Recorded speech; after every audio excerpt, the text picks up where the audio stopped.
I stand before you today as a candidate for the Democratic nomination for the presidency of the United States of America. I am not the candidate of Black America, although I am Black and proud. I am not the candidate of the women's movement of this country, although I am a woman and I'm equally proud of that. I am not the candidate of any political bosses or fat cats or special interests. I stand here now without endorsements from many big-name politicians or celebrities or any other kind of prop. I do not intend to offer to you the tired and glib cliches which for too long have been an accepted part of our political life. I am the candidate of the people of America. Fellow Americans, we have looked in vain to the Nixon administration for the courage, the spirit, the character, and the words to lift us, to bring out the best in us, to rekindle in each of us our faith in the American dream. Yet all that we have received in return is just another smooth exercise in political manipulation, deceit and deception, callousness and indifference to our individual problems, and the disgusting playing of divisive politics, pitting the young against the old, labor against management, North against South, black against white. The abiding concern of this administration has been one of political expediency rather than the needs of man's nature. The president has broken his promises to us and has therefore lost his claim to our trust and confidence in him. I cannot believe that this administration would have ever been elected 4 years ago if we had known then what we know today. But we are entering a new era in which we must, as Americans, demand stature and size in our national leadership. Leadership which is fresh, leadership which is open, and leadership which is receptive to the problems of all Americans. I have faith in the American people. I believe that we are smart enough to correct our mistakes.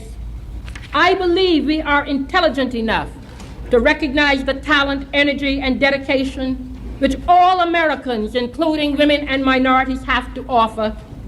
I know from my travels to the cities and small towns of America that we have a vast potential which can and must be put to constructive use in getting this great nation together.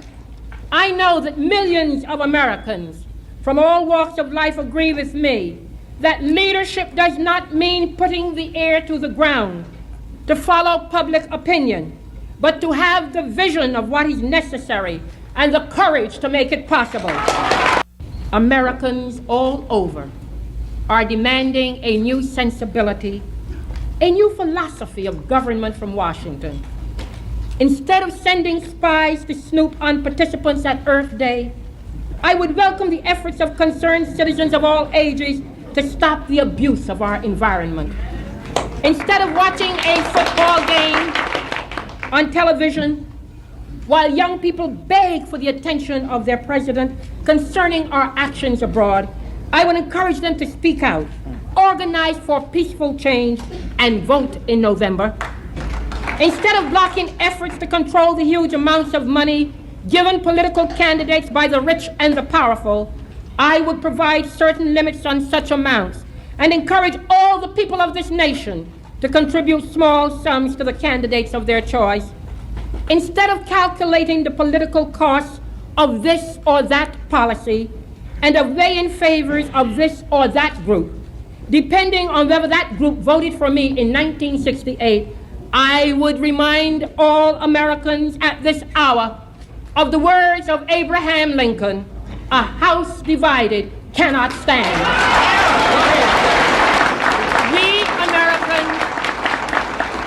We Americans are all fellow countrymen, one day confronting the judgment of history in our country.